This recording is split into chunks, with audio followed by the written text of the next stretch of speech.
Hello दोस्तों, नमस्कार। स्वागत है आपका एडवांस एग्रीकल्चर यूट्यूब चैनल पर। दोस्तों, आज की इस वीडियो के माध्यम से आपको बतलाएंगे सोयाबीन की उन्नत खेती। बेड विधि से सोयाबीन की फार्मिंग कर सकते हैं, क्योंकि बेड विधि से दोस्तों की परंपरागत तरीके की तुलना पर यदि आप बेड विधि से खेती करते हैं तो कम बीज की आवश्यकता पड़ती है, पैदावार लगभग 2 गुना ज़्यादा मिलता है। तो कैसे बेड विधि से खेती करें, खाद और उर्वरक की संतुलित मात्रा और सोयाबीन की फसल पर खरपतवार को कंट्रोल करने के लिए दोस्तों कौन सी खरपतवार नाशक काफ़ी अच्छा काम करेगी, pre emergent herbicide, post emergent herbicide के साथ साथ डिटेल में, क्योंकि आधुनिक तरीके से यदि आप सोयाबीन की खेती करते हैं, नई विधि से यदि आप खेती करते हैं तो कितना आपको 1 एकड़ में प्रॉफिट होने वाला है, कितना प्रोडक्शन होने वाला है, लागत, लाभ, मुनाफा, नेट प्रॉफिट के साथ साथ दोस्तों बात करेंगे बेस्ट वैरायटी जिनका उपज उत्पादन काफ़ी अच्छा है। तो वीडियो पर बने रहिए। चैनल पर पहली बार आए हैं तो चैनल को सब्सक्राइब कर लीजिए। चलिए शुरू करते हैं। काफ़ी दिनों से किसान भाइयों के कमेंट्स आ रहे थे कि नई विधि से आधुनिक तरीके से सोयाबीन की खेती कैसे करें बेड बना करके। तो दोस्तों चलिए शुरू करते हैं और सबसे पहली बात करते हैं टाइमिंग। हर एक फसल के लिए टाइमिंग बहुत ज़्यादा ज़रूरी है, समय। तो वैसे तो सोयाबीन की खेती गर्मी और बरसात पर, रबी सीजन पर और ख़रीफ सीजन पर की जाती है। एमपी पर रबी सीजन पर भी काफ़ी बड़ी मात्रा पर सोयाबीन की खेती की जाती है, लेकिन ख़रीफ सीजन पर प्रमुख फसलों में से एक है और इसके लिए जो उचित टाइमिंग है 5 जून से लेकर 25 जून के मध्य आपको बुआई कर देनी चाहिए। अब जो सोयाबीन की खेती है, चाहे महाराष्ट्र हो या फिर एमपी हो, क्योंकि मध्य प्रदेश पर सबसे ज़्यादा सोयाबीन की खेती की जाती है, तो जैसे ही मानसून का आगमन होता है सोयाबीन की बुआई ज़ोरों शोरों से शुरू हो जाती है।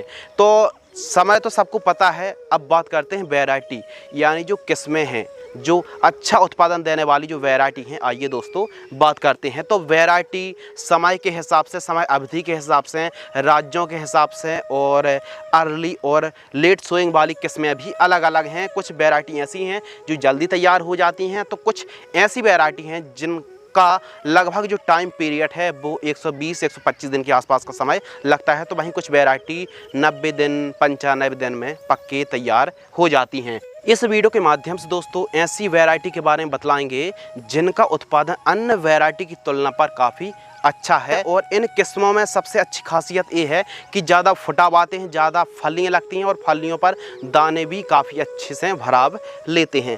तो नंबर 1 KDS 726 के नाम से आती है, फूले संगम के नाम से वैरायटी आती है, KDS 992। इसके अलावा 1135 के नाम से आती है, NRC 138 के नाम से आती है, और इसके अलावा नंबर 5 पर जो किस्म हैं RVSM 2011-35 वैरायटी आती है और ब्लैक बोल्ड जैसी किस्म को आप लगा सकते हैं। वहीं KDS की एक और वैरायटी है 344 जैसी किस्मों को दोस्तों आप लगा सकती हैं। पिछली साल ब्लैक बोल्ड की जो परफॉर्मेंस है, उत्पादन है, काफ़ी अच्छा रहा है और KDS 726 को भी आप लगा सकते हैं। RVSM जो 2011-35 वैरायटी है, न्यू वैरायटी, और इसका भी उत्पादन काफ़ी अच्छा देखने के लिए मिला है। तो किसान भाइयों, ये थी वेस्ट किस्में सोयाबीन की सबसे अच्छा उत्पादन देने वाली किस्मों में से एक थी।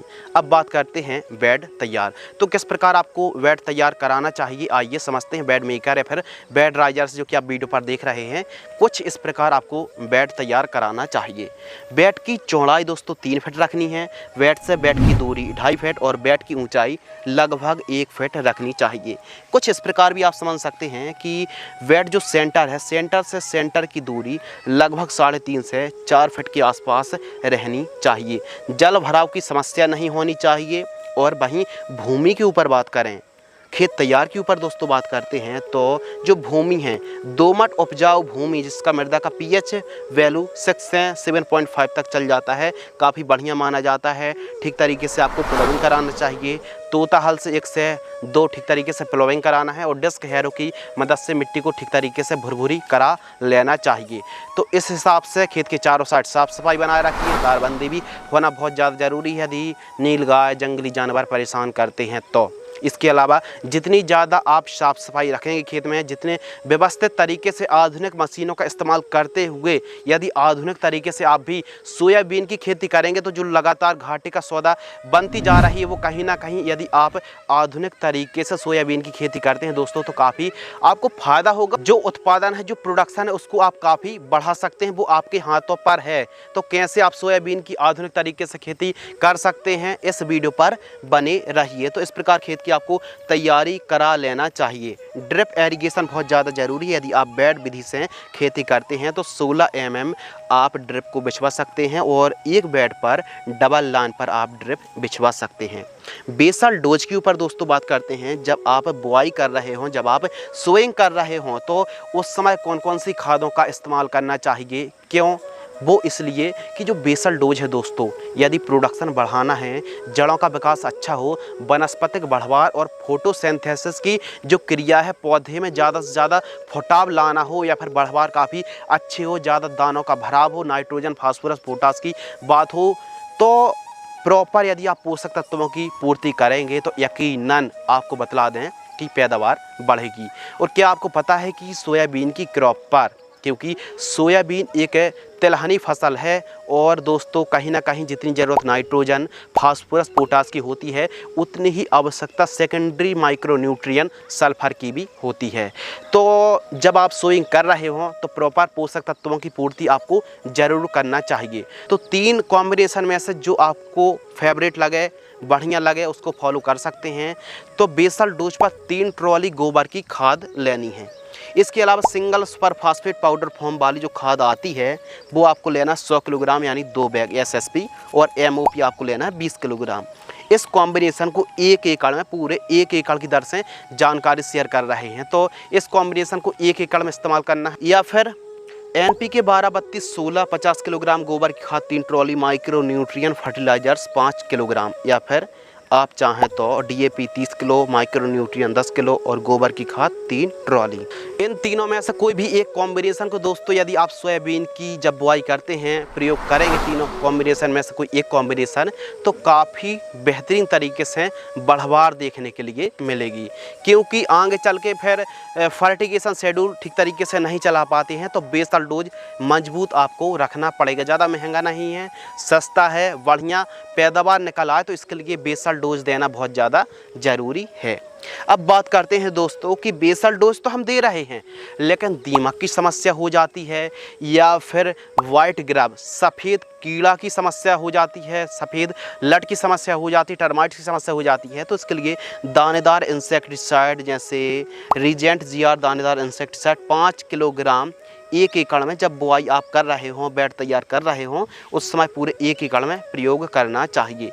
प्रति एकड़ सीड्स के ऊपर दोस्तों बात करते हैं तो यदि आप बेड विधि से खेती करते हैं तो थोड़ा सा प्लांट टू प्लांट यानी सीड्स टू सीड्स डिस्टेंस बढ़ जाता है, और परंपरागत तरीके की तुलना पर जो सीड्स की क्वांटिटी है वो आपको लगने वाली है 15 किलोग्राम से लेकर 20 किलोग्राम यदि आप बेड विधि से खेती करते हैं। तो लगभग ये मान लीजिए 60 से 70% सीड्स आपको कम लगने वाला है। तो मात्र 15 से 20 किलोग्राम सीड्स आपको लगने वाला है 1 एकड़ पर।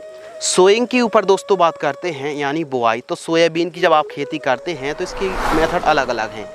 जैसे BVF विधि से आप सोइंग कर सकते हैं, इसके अलावा रिज फेरो मेथड से भी आप सोइंग कर सकते हैं।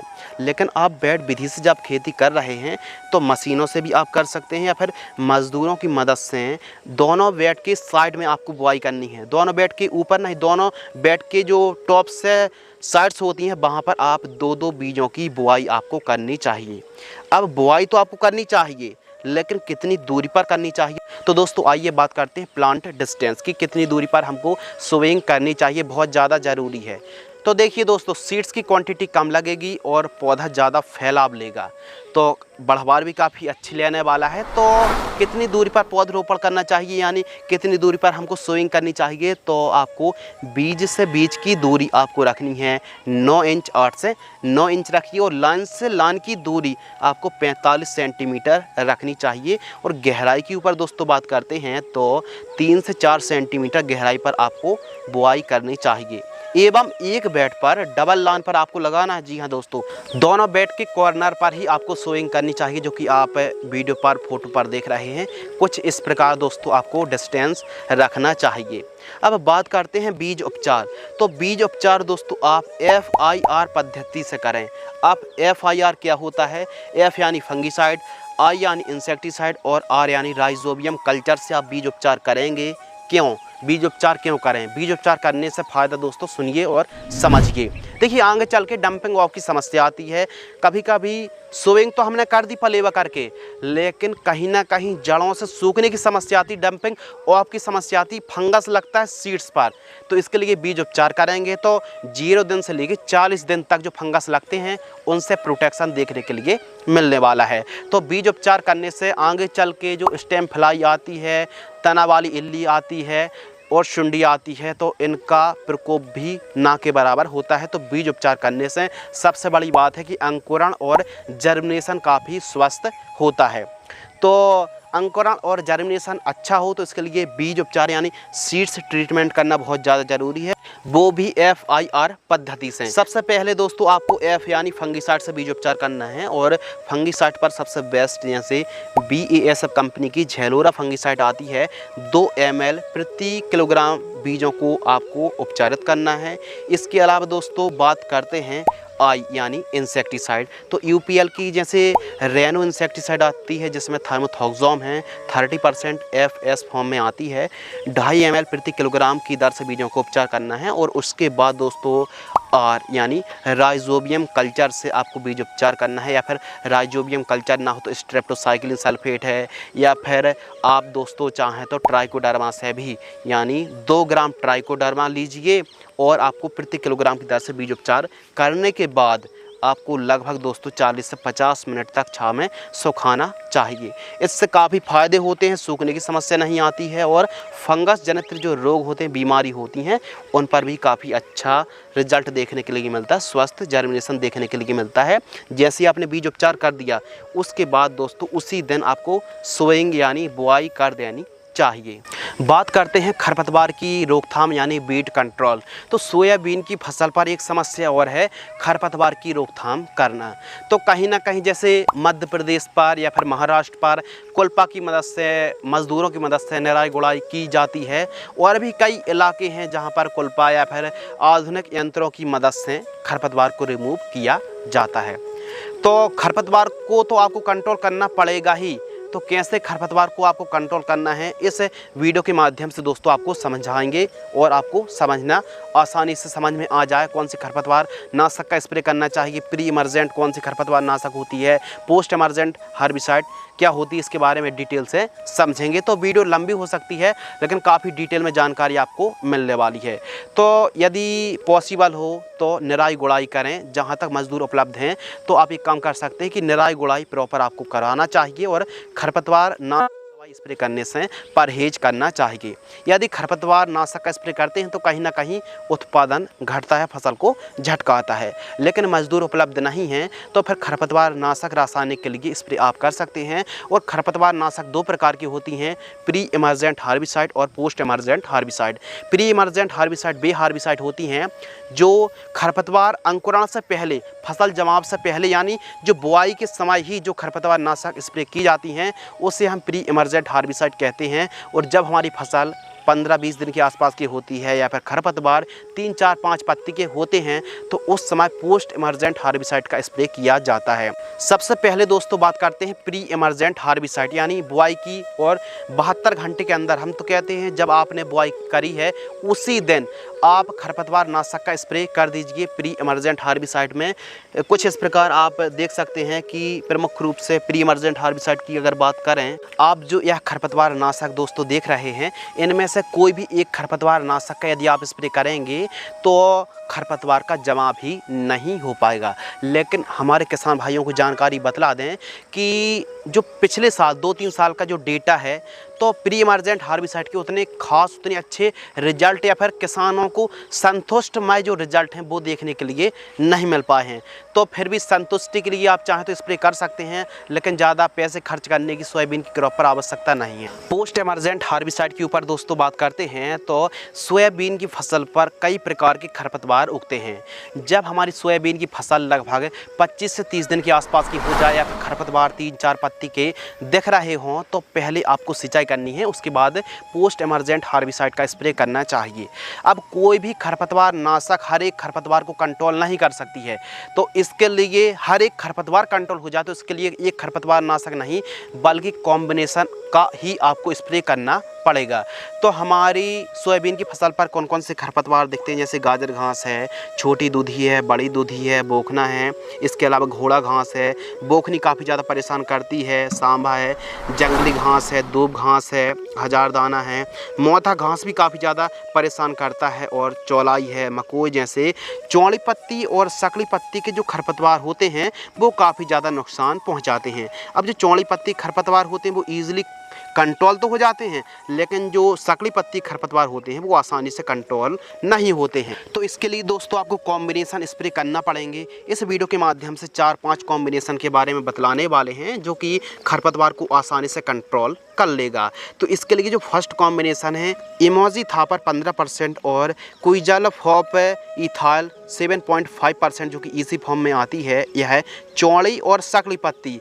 अब जो इमोजी-थापर है दोस्तों यह चौड़ी पत्ती को और जो क्विज़ालोफॉप इथाइल है वो सकली पत्ती खरपतवार को कंट्रोल करती है। इसको आपको 175 ml 1 एकड़ में स्प्रे करना है। और दोस्तों जैसे धानुका की टोरनाडो के नाम से आती है, इसको आप स्प्रे कर सकते हैं।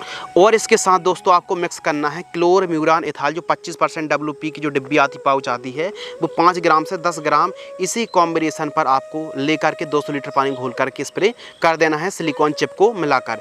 इसके अलावा सिजेंटा कंपनी की फ्यूजी फ्लेक्सी आती है जिसमें फेमोसाफेन 11.1% और फ्यूजिलिफॉप बुटाइल जो कि 13.4% SL फॉर्म में आती है। और इसके साथ दोस्तों आपको लेना क्लोरम्यूरान एथाइल 25% WP वाली 5 ग्राम और आपको सिजेंटा कंपनी की फ्यूजी फ्लेक्सी आपको लेना है 340 ml। इन दोनों को मिक्स करके स्प्रे कर सकते हैं। इसके अलावा दोस्तों जैसे इमोजी-थापर 10% SL आती है, यदि दोस्तों केवल आपकी सोयाबीन की फसल पर चौड़ी पत्ती खरपतवार हैं तो आपको इमोजी-थापर 10% SL जैसे BASF कंपनी की परसूट के नाम से आती है, आदामा इंडिया कंपनी की बीट ब्लॉक के नाम से आती है, तो चौड़ी पत्ती के लिए इस खरपतवार नाशक का स्प्रे कर सकते हैं। लेकिन चौड़ी पत्ती के साथ साथ बोखना बोखनी भी है तो क्लोरम्यूरान एथाइल को आप ले सकते हैं 5 ग्राम से लेकर 10 ग्राम। यदि दोस्तों सोयाबीन की फसल पर केवल सकली पत्ती के खरपतवार हैं तो इसके लिए बेप सुपर है, आदामा इंडिया कंपनी की एजल है, टर्गा सुपर में से कोई एक खरपतवार नाशक को आप ले सकते हैं। यानी सकली पत्ती में दोस्तों यदि मोथा घास, बोखना, कजरू, हजारदाना, सफ़ेद मुर्ग और गाजर घास है तो आप क्विज़ालोफॉप इथाइल का स्प्रे कर सकते हैं। इसके साथ डिब्बी यानी पाउच को मिलाकर ही स्प्रे करेंगे तो बेहतरीन रिजल्ट देखने के लिए मिलेंगे। सिंचाई यानी इरिगेशन के ऊपर दोस्तों बात करते हैं तो सोयाबीन वैसे तो असिंचित दशा पर खेती की जाती है, असिंचित जो भूमि होती है, लेकिन ज़्यादातर मानसून पर ही किसान निर्भर रहते हैं। लेकिन सिंचाई के साधन अच्छे हैं और उपजाऊ भूमि है तो आधुनिक तरीके से ड्रिप लगाइए दोस्तों और बेड विधि से खेती करिए, इससे काफ़ी अच्छा रिजल्ट देखने के लिए मिलेगा। तो सोयाबीन की जो क्रॉप है प्रमुख रूप से खरीफ सीजन पर उगाई जाती है, लेकिन बरसात ना हो रही हो, फ्लावरिंग स्टेज पर क्रॉप हो तो ऐसी कंडीशन पर दोस्तों आपको फ्लड इरिगेशन से 15-15 दिनों के अंतराल पर स्प्रिंकलर से सिंचाई करनी पड़ेगी। इसके अलावा ड्रिप से आप 2-2 दिनों के अंतराल पर सिंचाई करें यदि बरसात ना हो रही हो तो दोस्तों यदि आप ड्रिप से खेती कर रहे हैं तो 2-2 दिनों के अंतराल पर 2-2 घंटे भी सिंचाई करेंगे तो बेहतरीन तरीके से वाटर मैनेजमेंट को सुधार के रख पाएंगे। लेकिन यदि बरसात हो रही हो तो फिर सिंचाई करने की बिल्कुल भी आवश्यकता नहीं है और थोड़ा सा कम ही सिंचाई की आवश्यकता पड़ती है। लेकिन सोयाबीन की फसल जब फ्लावरिंग स्टेज पर होती है तो उस समय यदि जड़ों के पास पानी की कमी रह जाती है तो फिर जो फलियों पर दानों का ठीक तरीके से भराव नहीं हो पाता है। अब अगले विषय के ऊपर दोस्तों बात करते हैं स्प्रे शेड्यूल, जो कि काफ़ी ज़्यादा इम्पोर्टेंट है और अनिवार्य है। तो स्प्रे शेड्यूल देखिए समझते हैं हम बारीकी से कीट प्रबंधन के ऊपर कि कौन कौन से कीट आते हैं, उनका इलाज उपाय के बारे में बतलाएंगे। सबसे पहले दोस्तों बात करते हैं कि कौन कौन से कीट आते हैं। प्रमुख रूप से सफ़ेद मक्खी, एफिड, जैसिड, माइट्स और सफ़ेद लट का प्रकोप देखने के लिए मिलता है, वाइट ग्रब। इसके अलावा सेमी लूपर्स है, तंबाकू इल्ली, स्टेम फ्लाई बहुत ज़्यादा नुकसान पहुँचाती है, सुंडी है, रिंग कटर है, चने की इल्ली भी काफ़ी ज़्यादा परेशान परेशान करती है, मिलीबग, फली छेदक, गर्डल बीटल के साथ साथ दोस्तों बीमारी पर, फंगस पर, रस्ट है, डाउनी मिल्ड्यूड है, powdery mildewed, leaf spot, blight, root rot और येलो मोज़ेक वायरस जैसी समस्या देखने के लिए मिलती हैं। तो इसके लिए यदि आप प्रॉपर दोस्तों स्प्रे करेंगे तो फिर काफ़ी बेहतरीन तरीके से आपकी फसल चाल लेगी, बढ़वा लेगी और रोग मुक्त कीट मुक्त रहने वाली है। सोयाबीन की फसल पर दोस्तों फर्स्ट स्प्रे के ऊपर बात करते हैं तो देखिए, यदि आप आधुनिक तरीके से खेती कर रहे हो या फिर परंपरागत तरीके से खेती कर रहे हो, दोनों विधियों में यह जो स्प्रे शेड्यूल है, खाद शेड्यूल है, बेसल डोज है, वो संपूर्ण जानकारी बिल्कुल सेम टू सेम रहने वाली है।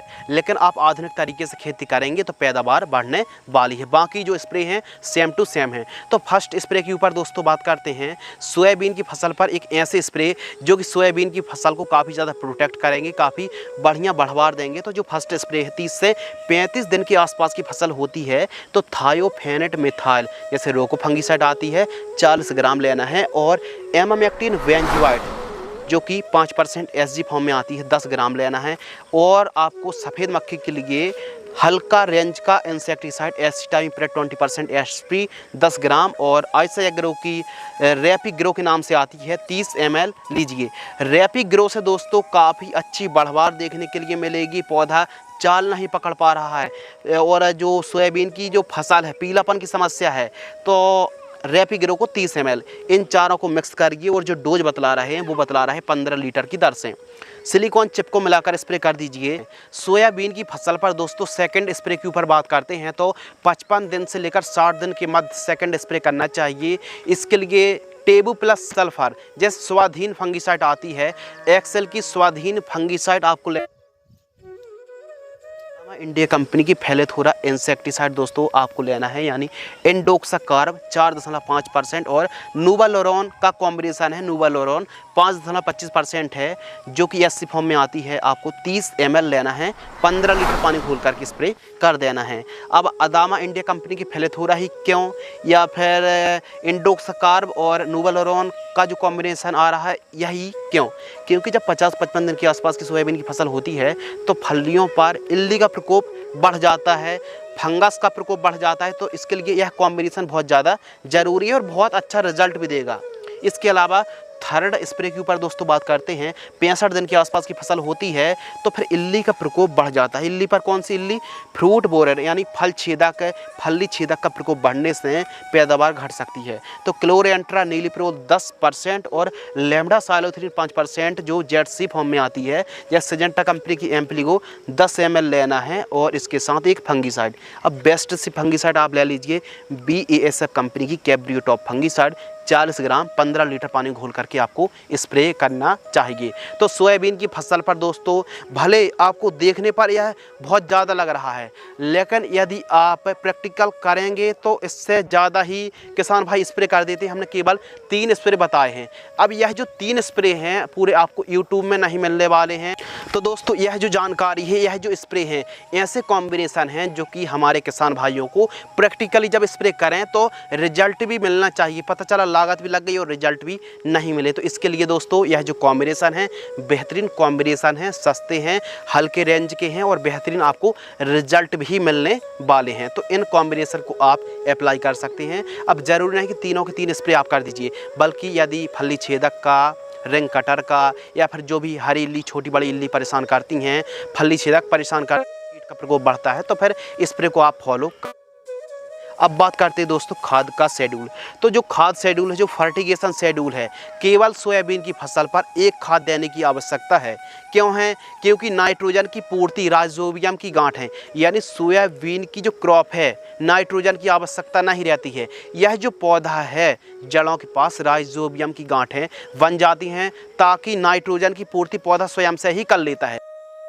नाइट्रोजन की पूर्ति हल्की फुल्की हम कर देते हैं जिससे पोषक तत्व की कहीं कमी ना हो जाए। तो इसके लिए केवल एक खाद देना जरूरी है। जो फर्स्ट खाद है 30 से 40 दिन के आसपास की फसल होती है तो सागरिका दानेदार 10 किलोग्राम, सल्फर 90% WDG फॉर्म वाली 5 किलोग्राम और सूक्ष्म पोषक तत्व युक्त खाद 5 किलोग्राम, और यूरिया खाद लेना है दोस्तों, नाइट्रोजन आपको लेना है 20 किलोग्राम, इन तीनों चारों को मिक्स करना है। पहले निराई गुड़ाई करनी है, जड़ों के पास देकर सिंचाई कर दीजिए। बेहतरीन लाभ देखने के लिए दोस्तों मिलने वाला है। तो ये था स्प्रे शेड्यूल, खाद शेड्यूल। बीच बीच में आप फसल के स्टिकी ट्रैप लगा दीजिए। पीला ट्रैप आता है, नीला स्टिकी ट्रैप आता है, एक एकड़ में 20 पीस लगा दीजिए, बहुत हैं। इसके अलावा दोस्तों लाइफ साइकिल के ऊपर बात करते हैं तो 90 दिन से लेकर 120 दिन तक लग जाता है। लाइफ साइकिल सोयाबीन की किस्मों पर, वैरायटी पर काफ़ी ज़्यादा डिपेंड करती हैं। कुछ वैरायटी 90 दिन में तैयार हो जाती हैं, तो वहीं कुछ वैरायटी 120-125 दिन के आसपास का समय लग जाता है। प्रोडक्शन के ऊपर दोस्तों बात करते हैं। यदि आप आधुनिक तरीके से बेड विधि से खेती करते हैं तो जो एक एकड़ में पैदावार है, क्योंकि परंपरागत तरीके की तुलना पर इसका उत्पादन काफ़ी अच्छा है। एक एकड़ में आप 20 से 22 क्विंटल तक और इससे भी अधिक पैदावार आप निकाल सकते हैं। कहीं ना कहीं आप परंपरागत तरीके से खेती करते हैं तो 8-10 क्विंटल, 12 क्विंटल, 14 क्विंटल ही निकल पाता है। लेकिन आधुनिक तरीके से बेड विधि से आप सोयाबीन की खेती करेंगे, जो कि आप फोटो पर इस प्रकार यदि आप खेती करेंगे तो पैदावार काफ़ी बढ़ने वाली है। तो इस हिसाब से आप खेती करें। बाज़ार भाव फ्लेक्सिबल रहता है। एक एवरेज समझ लीजिए 6,000 से 10,000 के मध्य प्रति क्विंटल का रेट देखने के लिए मिलता है। तो बाज़ार भाव पर कमेंट मत करें, क्योंकि बाज़ार भाव ऊपर नीचे होते रहते हैं।